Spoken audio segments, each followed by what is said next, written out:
Hi, and welcome to the Brohoyo podcast, the podcast about gacha in general and Hoyoverse games in specific. I'm your host, Steven, and this is my co-host, David. Hey everyone. And this week, we are going to discuss Honkai Star Rail patch 3.2. Since 3.1 came out, if I remember correctly, right at the tail end of us doing the Genshin Element Team series that we did last season, we didn't actually cover that particular patch, which would be our normal habit, trying to cover them as much as we can. So for this one, we're going to just give a very brief three-sentence sort of summary of 3.1, and then we'll jump right into 3.2. And also, as always, spoilers are in effect starting now.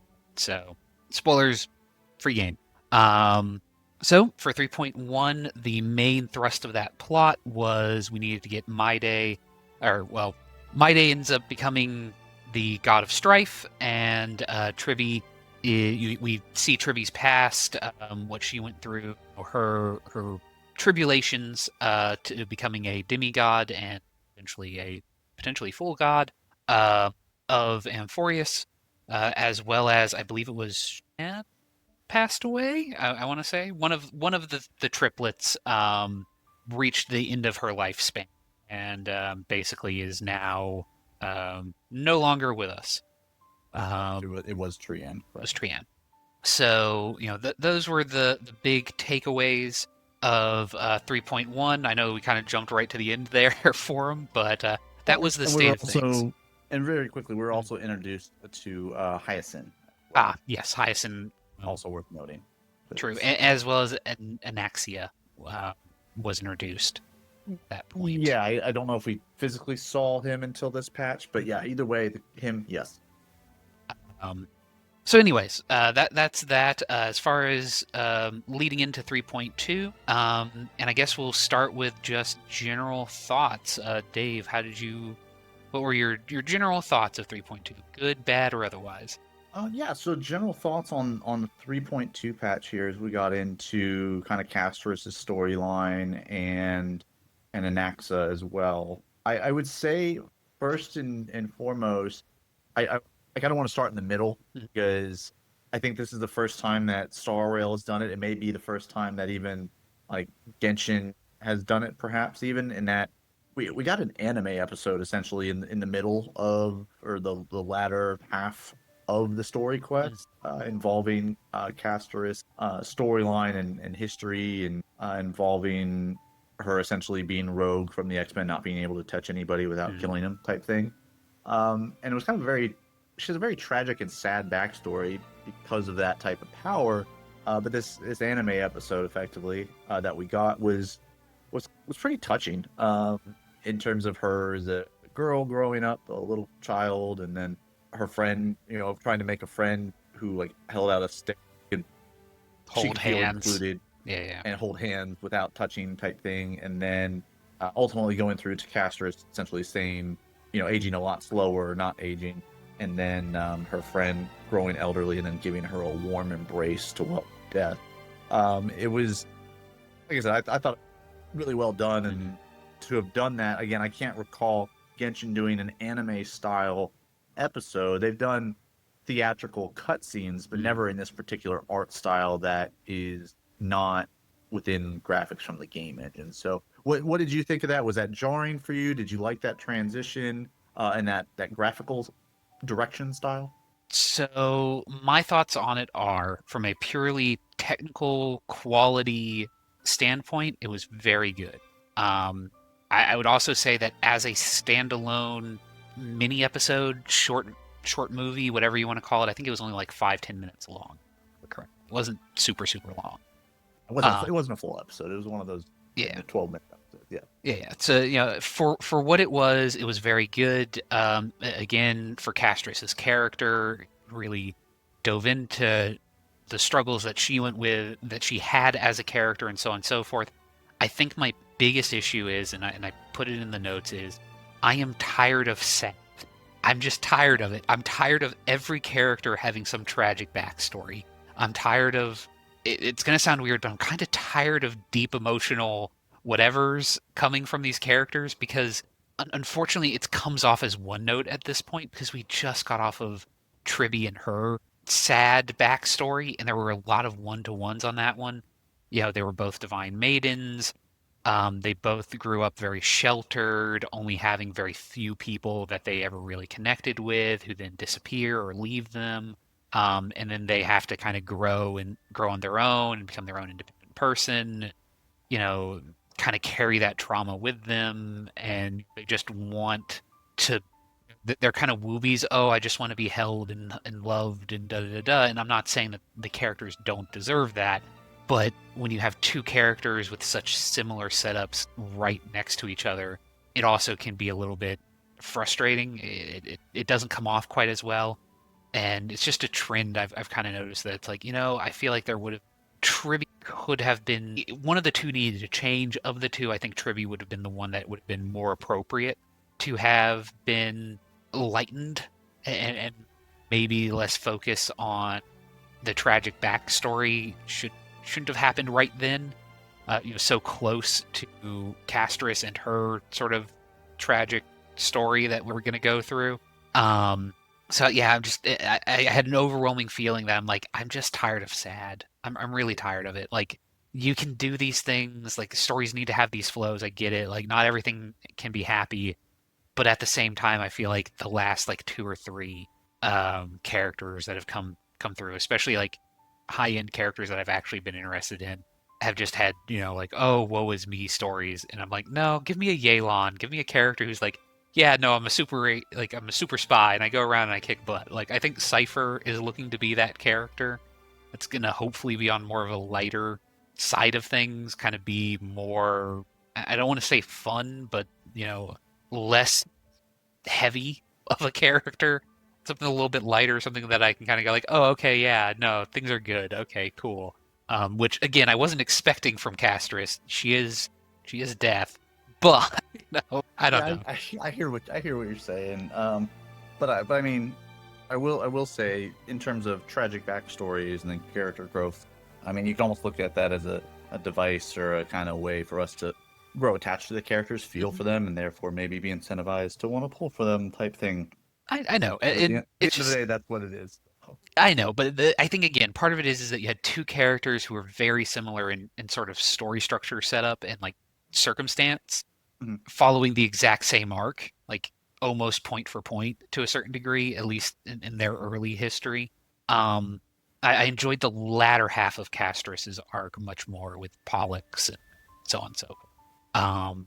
But that Well, might have been just moving because of Bloodborne. But anyways, yeah, moving characters. So, in terms of the narrative and the storytelling aspect, we get the first half of, or most, I guess I should say, the first three-quarters of the main story quest Mhm. here, split off into four paths, right? We have Castorus's path, and then we have kind of Don Hung and Hyacinth doing their thing, and then we have this new character that we're being introduced to, Anaxa, um, and his perspective and his scheming and what he's up to. And then we have, of course, the Trailblazers' perspective as well. And so, among these characters, to me, I was probably most intrigued with Anaxa because, I mean, he's new. And the fact that the way they introduce him and the way his narrative is going about, he's very much shrouded in mystery. He's even Circe's, who's the god that's inhabited his body, he's like, I don't know what you're doing. And their exchanges of intellectual, a battle of intellectual wit and the back and forth between those two, you're ultimately trying to figure out, okay, is this guy ultimately a good guy? Is he going to be a bad guy? Like, what's going on here? And so I guess from those four paths, was there a particular story plot line that you were following the most, Steve? Was there one that maybe was less sad and therefore you got to enjoy a little bit more? So I think of those, Anaxia really annoyed me more than anything else. And I think part of that was because a lot of what he was, a lot of the payoffs that were coming were things I called earlier in the story, um, of this patch, a claim that I from like patches and patches ago. But like within this singular patch, it was fairly easy to tell sort of where what he was trying to prove, and his theorem and so on and so forth. It's like, yeah, okay, this is fairly straightforward. And him being like, oh, he might potentially betray them. I'm kind of like, I don't. I don't see them going that direction. This is a character that does seem like he's going to do that, but who knows? So I wasn't super interested in his like political thriller side of the story. I guess I might as well mention it here. I was surprised how early they revealed that the Trailblazer is dead. Trailblazer Oh, died. Yeah, a twist there that we died upon, I guess, landing on the planet originally, all those patches ago. y- Um, yeah. I'm still not certain, like mechanically, how they kind of got around that because I know how they got around it, but within their own setup, it seems a little bit awkward because we can dig into it, I guess, right now.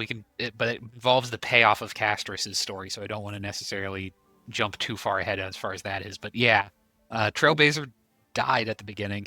yeah, and for me, like one of the stories that was you talked about kind of Anaxa having his plot line figured out and kind of they telegraphed to you where it was going to go. For me, because I didn't know which side of the coin he was going to land on, was he going to betray them? Was he not going to betray them? So it still held that intrigue for me. What to me was telegraphed to me was Castorus's plot line in this. So Castorus, everything was very predictable to me. I felt because like as soon as you hear the tragic fairy tale of the girl dying and then the dragon and everything like that, I was like, well, that's very clear. Like all this is clearly Castorus. It's not a Mhm. fairy tale. Like, this is going to be something that actually happened and it's her Yeah. type thing. Like that to me just kind of spelled out where we were going with her story arc, and so I wasn't as necessarily maybe focused on that plot line when those when her reunion with her sister was occurring in the sea of flowers, as it were. I was just like I was ready to get on to the next thing by that point in time. But the political theater, I that was I don't know, it was funny and entertaining to me. Because again, we haven't had a character that's like, is he morally good and is he going to stick to those type of, that morality as it were, or is it the pursuit of truth above all else, everything else be damned type thing? And because I wasn't sure which way we were gonna go, I happened to enjoy kind of that big reveal and the strings he was pulling as he worked with the Council of Elders and then ultimately threw them, under the bus as he was ultimately then trying to prove his theory about Chrysoceres becoming the next generation's demigod type. Yeah, I think part of what spoiled that for me is like they've been talking like they bring up the prophecy and they go through like, oh well, basically the prophecy is that there can only be one at the end of it, and that basically everyone they're always talking about going to the other side of the river, the other side, etc., etc. So and admittedly, it looks like there are more twists, but I could already kind of see that like, okay, this is going to be a cyclical thing. My other thought was that, okay, this is a simulation similar to the simulated universe, and basically they have to get to the end of it, and whoever's like the last person in Amphoreus is going to do for lack of a better term, a hard reset, and they're going to, oh, everything's going to come back because they're going to either reset the simulation or they're going to break out of the simulation, and everybody's on the other side. Um, Yeah. that doesn't appear to be what's going to happen, but there was a lot of hinting at that sort of setup. Whereas for Castorus, I actually, at least on a conceptual level, I found a lot of the ideas that they had interesting. I didn't necessarily enjoy all of the execution that we got, but the idea of like, oh well, the god of death has died and is currently clogging up the afterlife, like is died and is blocking the, for lack of a better term, drain that to heaven or to the afterlife. So what do you do? You get a plumber, you get some Drano, and Yeah. like I that like that. Yeah, it's a weird. Yeah, it was a weird dynamic. I did also appreciate. I did appreciate though that the area or the town you had to go to, the city you had to Mhm. go to was Stygia, and that's where the River of the Souls is. Where you have, in mythology, it's the river Styx. Was Yeah. was the river in like Greek and the mythology there, Yeah. and so One of the going three. to I thought that was I appreciated that nod. Now to get to Styxia, we're then introduced to Cypher, whom I found to be entertaining. I loved the aesthetic and the kind of the energy she brought. I believe I, she she looks pretty playable. Like her and Axla look like players. That they don't have NPC face as we've referred to in the Yeah, past. well, we know Anaxia is this patch. And yeah, we know Yeah. Anax is coming out, and so I would estimate that Cypher will probably be coming in the future, but I don't believe that to have been confirmed or anything yet. That is just again, I she think does. I think her full page art has been released, I want to Okay, say. I try and like I said, I err on the side of caution. If I'm unsure, and I don't know official, I won't. Yeah, from what I have seen, they've released her art with her element and path. So she is a quantum knight, from what I can see. Okay, well that's I'll have to keep an eye out deeper on there, knowing that now. But yeah, she as a character design looked really cool. I love the idea of she's this thief that's very agile and she literally picks you up She's a cat and burglar. carries you. She's a cat burglar and Yeah. like picks you up and carries you to Styxia because she runs really fast. Um, so she didn't play like a major role in this particular story arc, but her making her appearance, I appreciated her introduction and the small interactions we did have with her. Now, there is something I want to talk about while we're in Styxia, and this Mm. is something I think I've brought up in the past with other story quests. Um, but you get to towards the end of this particular section, and you're fighting Pollux, and you're Mhm. thrown into this boss fight, and you are, story bosses end up becoming raid bosses in the future, right? And so they usually have a gimmick that goes with them. So it's just when they force this gimmick to have make you have to play with a specific team comp, it really frustrates me. Because I was just going in all willy nilly with, my recent team that I finished building with, Yherta, Aventurine, Jade. Essentially it's my follow up team, right? And Robin would be the fourth.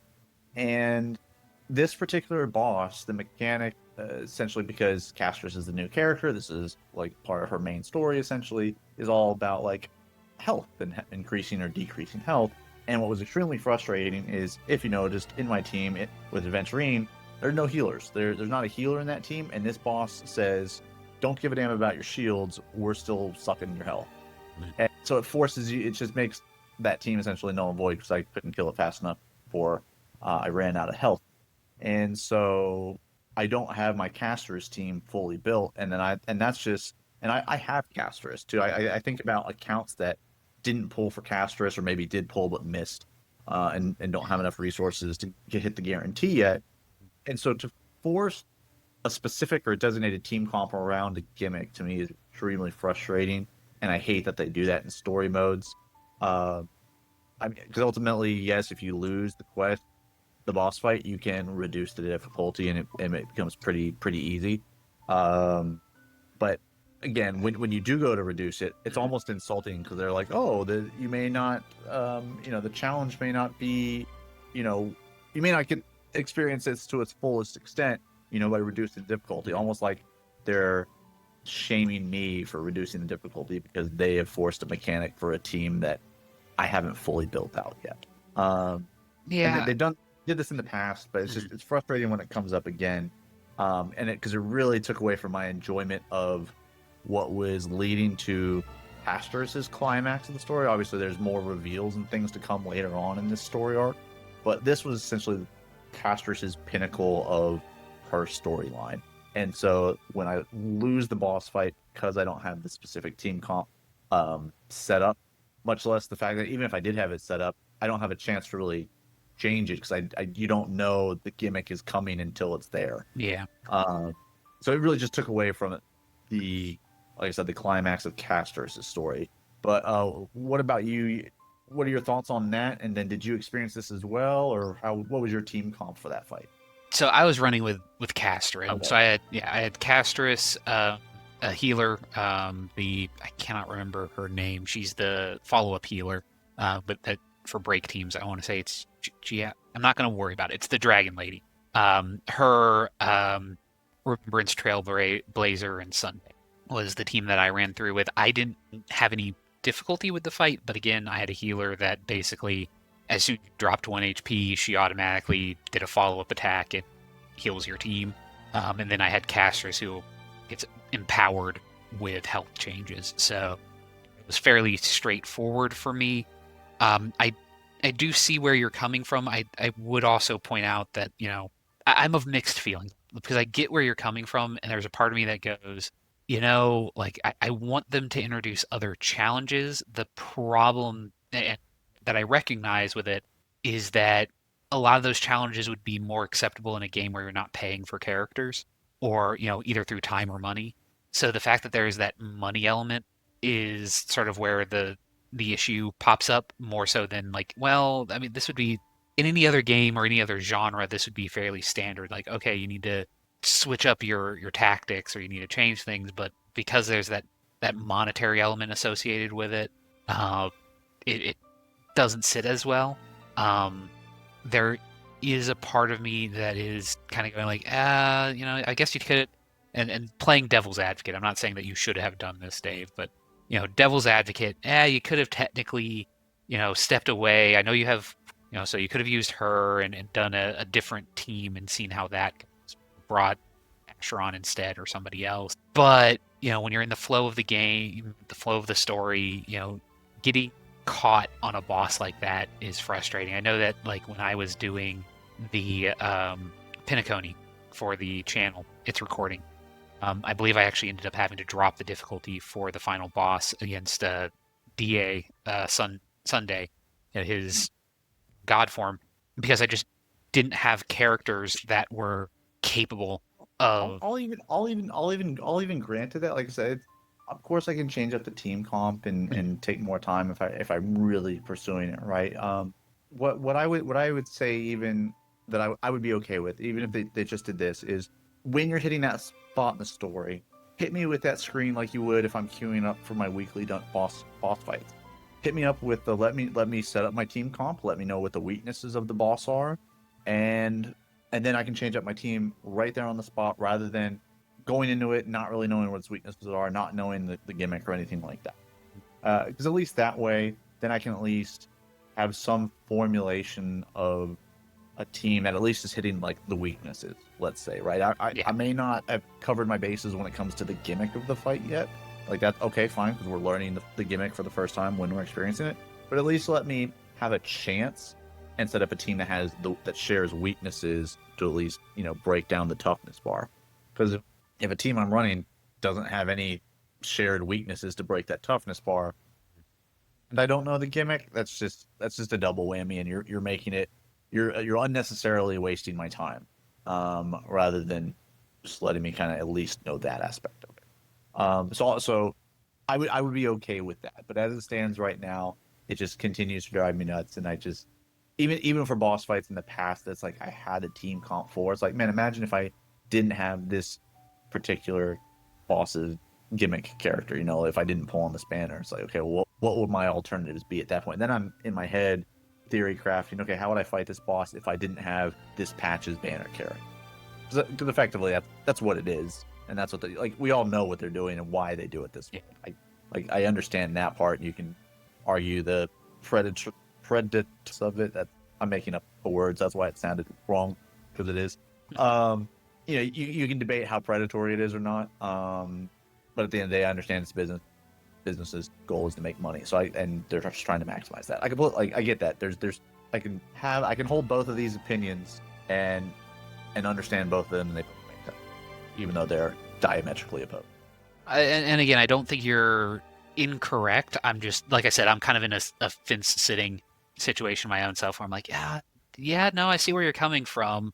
At the same time, I don't like. I want them to put in new challenges and new bosses with interesting mechanics.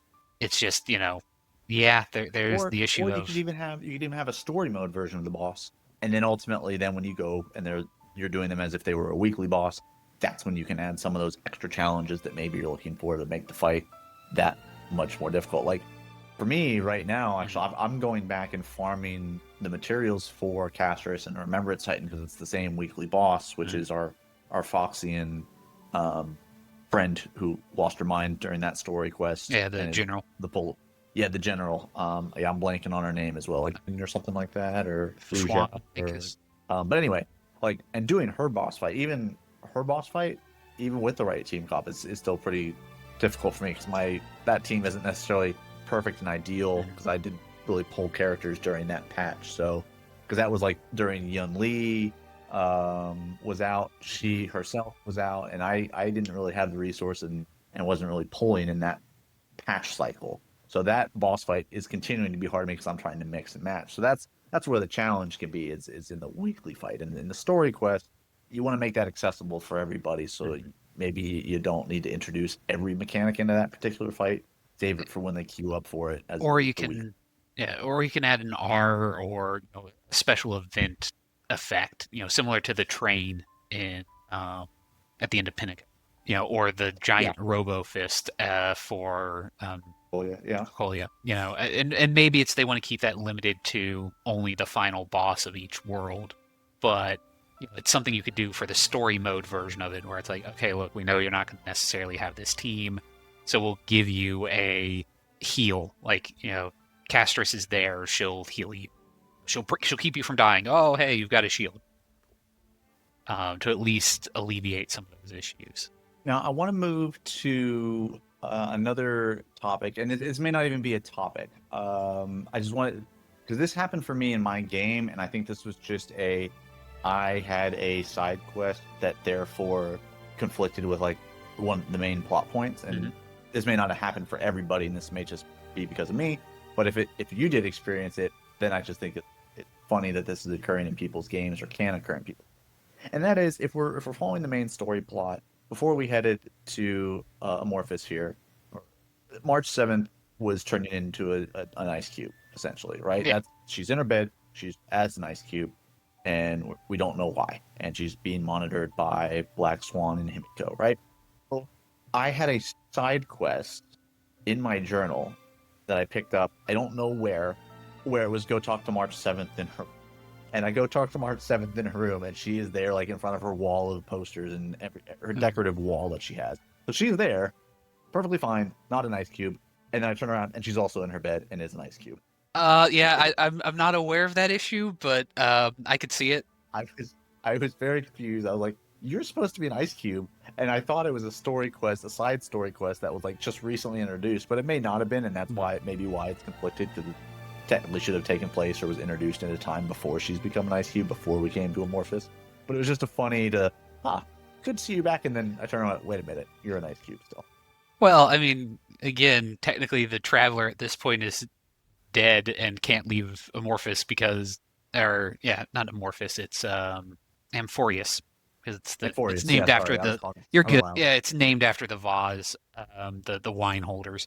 Um, but anyways, yeah, like our character is technically dead and trapped on the planet and they can't leave. Yet I'm able to teleport over to Look, you gotta farm relics, man. yeah, Even in death, you gotta farm relics. That's the hell that we have to look forward to. yeah, no escape. But no, and I guess we've kind of danced around it, but the conclusion to the Castorice arc is, her becoming functionally the new god of death, Thanatos. Thanatos, um, and she functionally, her and her sister merge. I think is sort of the idea that they instead of being the two hands of death, they become one person, and basically Castorice goes like, okay, well, I've got one. I can save one person, and the one person I'm gonna not like. I'm gonna make sure doesn't die is you, Trailblazer. I'm not gonna claim your soul. I'm gonna send you back. Which is a little bit. I'm confused because apparently what ended up killing the god, like when her sister attained godhood, like she didn't want to, like her sister. So in order to become the god of death, Explain because there's plot yeah, feels like her they, sister had, they played very loose and fast with some of these death and bringing people back to life things. yeah, because her sister, Castor's sister Pollux, which isn't actually what she's called in the game, but it's easier to go with Castor and Pollux because that's the actual myth. Um, Pollux had to kill Castorus in order to become the god of death, which seemed like a weird decision because one of them was like horribly crippled. Um, and I'm not saying that like one person's life was more valuable than the other. It was just an odd decision, I think. But anyways, Pollux killed Castorice in order to become the god of death, and when she became the god of death, in order to bring her sister back, she unalived herself and became the dead god of death as a dragon that blocked the drainage hole of the afterlife that prevented people from going into the afterlife, which caused this big backup. And then when Castorus became the god of death, she kind of just goes, "Nah, I'm not going to do that, but you get to live for reasons that are vague and not really fully I'll just clarified." accept it. I'll just accept it and use this as is the logic. It's I am the Trailblazer. I am not from the planet, therefore I don't have to play by the planet's rules, and therefore no blockage when I'm brought back to life.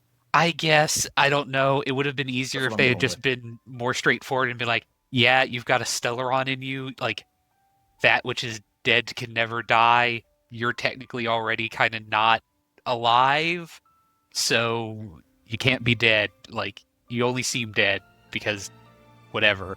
I don't know. Like, there's a lot of ways they could have done it that would have been interesting and clever, and they just kind of didn't do that. I think that's probably my biggest issue with the Castris is storyline is there was a lot of like interesting, clever, cool things they could have done, and they kind of just didn't do any of those. Anytime you introduce time travel or resurrection, rules and logic can just be poo-pooed away by just saying that's magic. It's time travel. It's resurrection. We don't need to explain it. It just is, and you have to Uh, accept it. agree to disagree on that one, but yeah, That's how I chose to do it, and it allowed me to enjoy the ending a little bit more than you did. It sounds like. But then, if we get to really the ending of quest line as a whole, we are brought to the Herta's point of view, yep, back on her station with Sunday and Welt.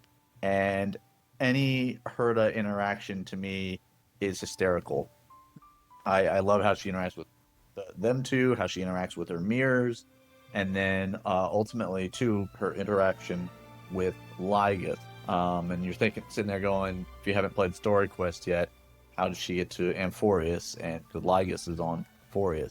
But their interactions and their conversation was I found to be very entertaining.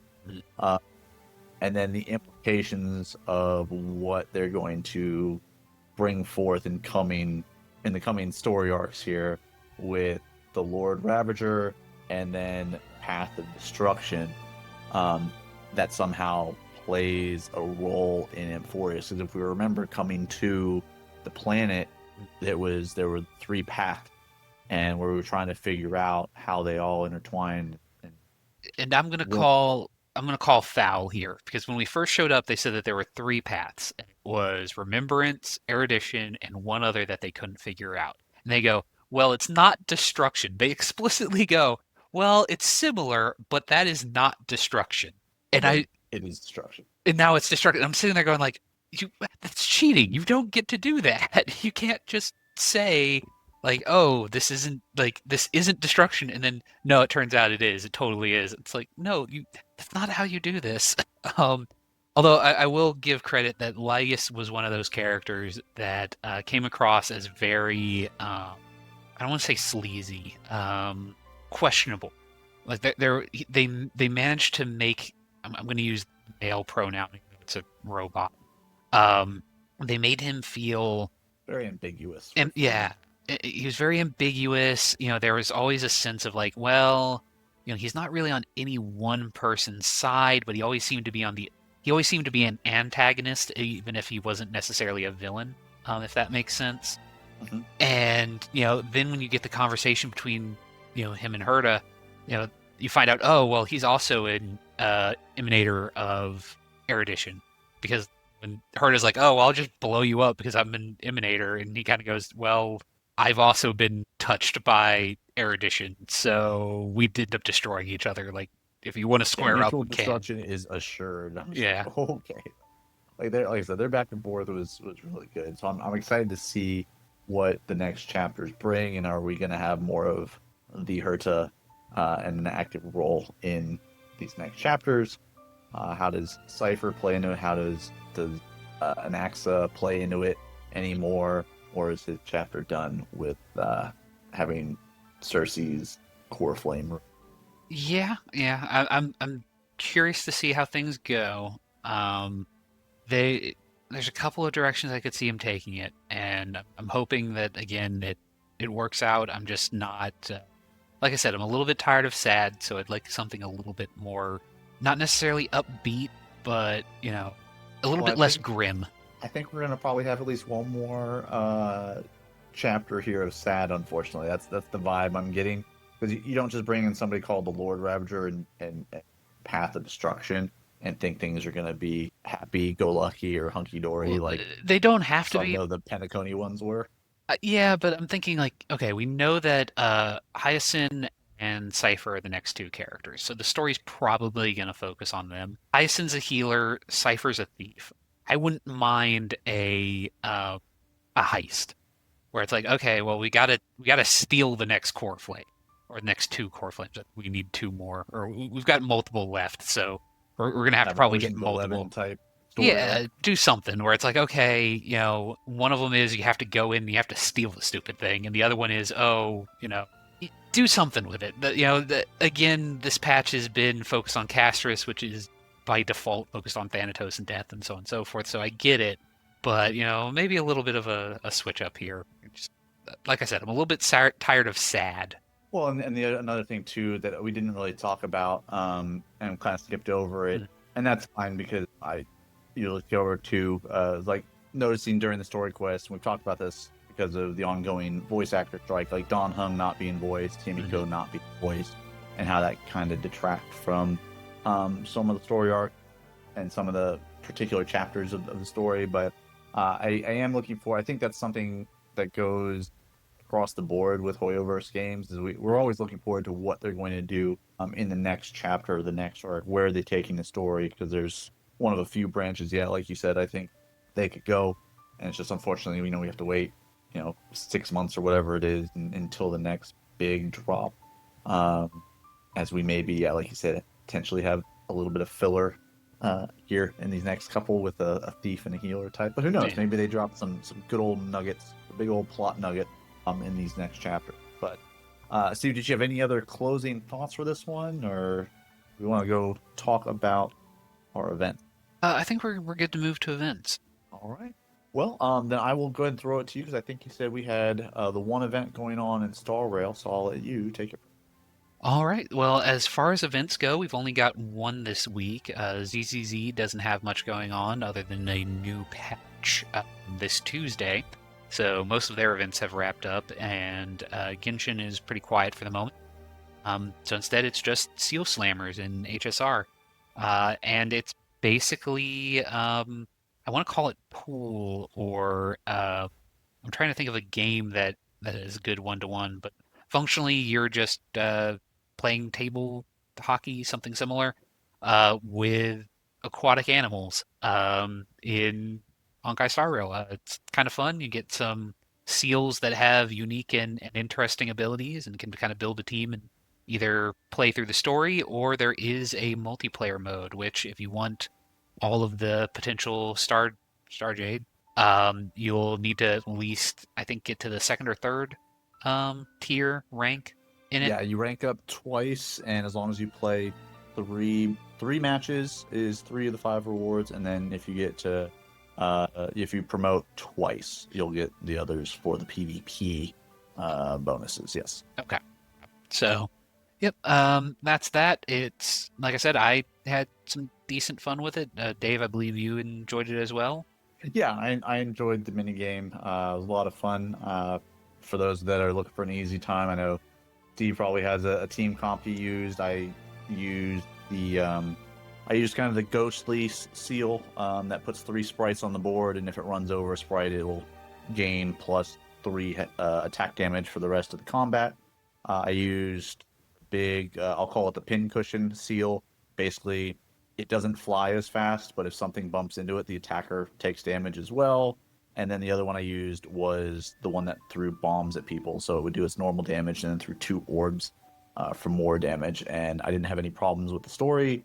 And when I did the PvP, I just won my three matches, hit the threshold I needed to hit, and that was that. So that'd be my recommendation for team comp. But I can see how there would be some other good combos as well with, say, There's a healer one, and then there's one that gives you more attack.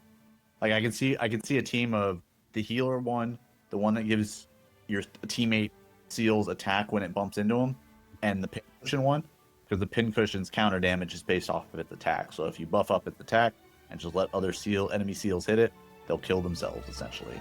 Yeah. So a lot of fun with the event. So be sure to try that, hit that one up for your wards. Any other events go on, or was it just Seal Slammers this week? Just Seal Slammers this week. I think we're good for other gotcha news. All right, yeah. So no new characters launched this week. Next week, I think we'll be looking at new Zenless Zone Zero patch. So I think we'll have some characters to look at that point. But as far as this week, no new characters. But in other gotcha news, we do have a couple of things to note here.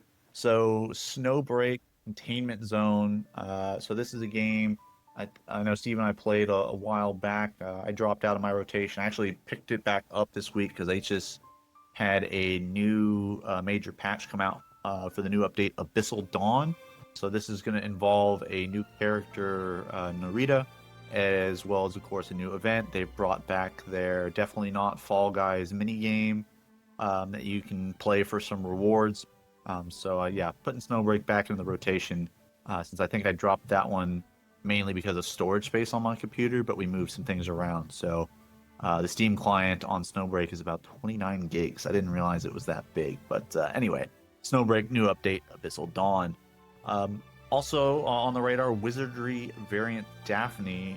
They are getting ready to start their 6-month anniversary, which to me caught me by surprise. So I was sitting there going, no, this game just came out. But no, it just came out on Steam. Obviously, it's been out for about 6 months on mobile.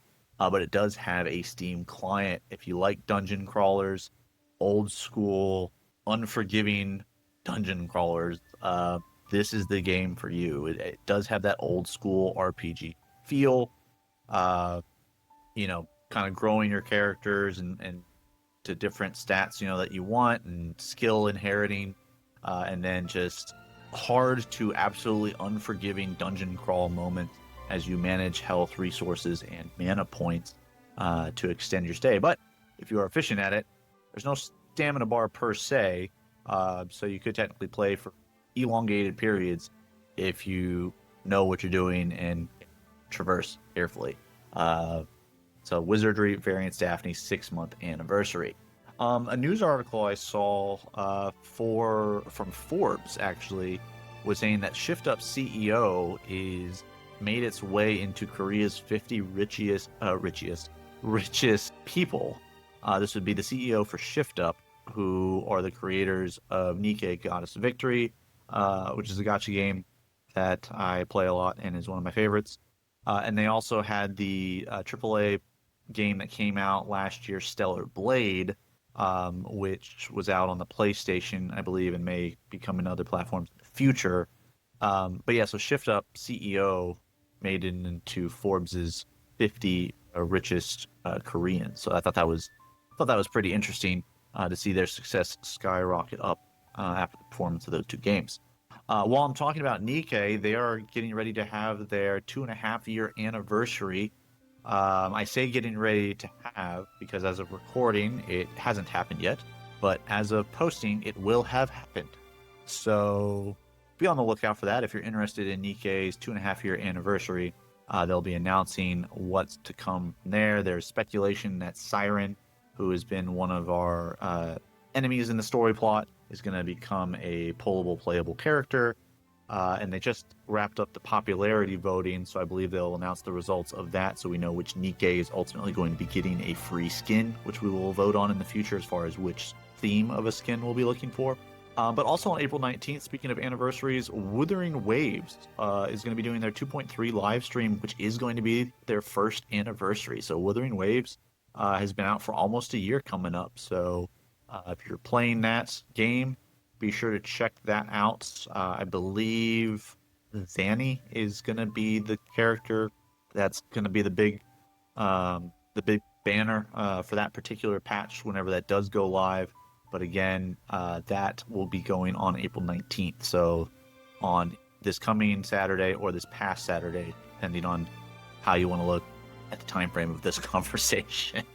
So be sure to check that out. I may post those up in the Discord as well, so you guys have easy access to that.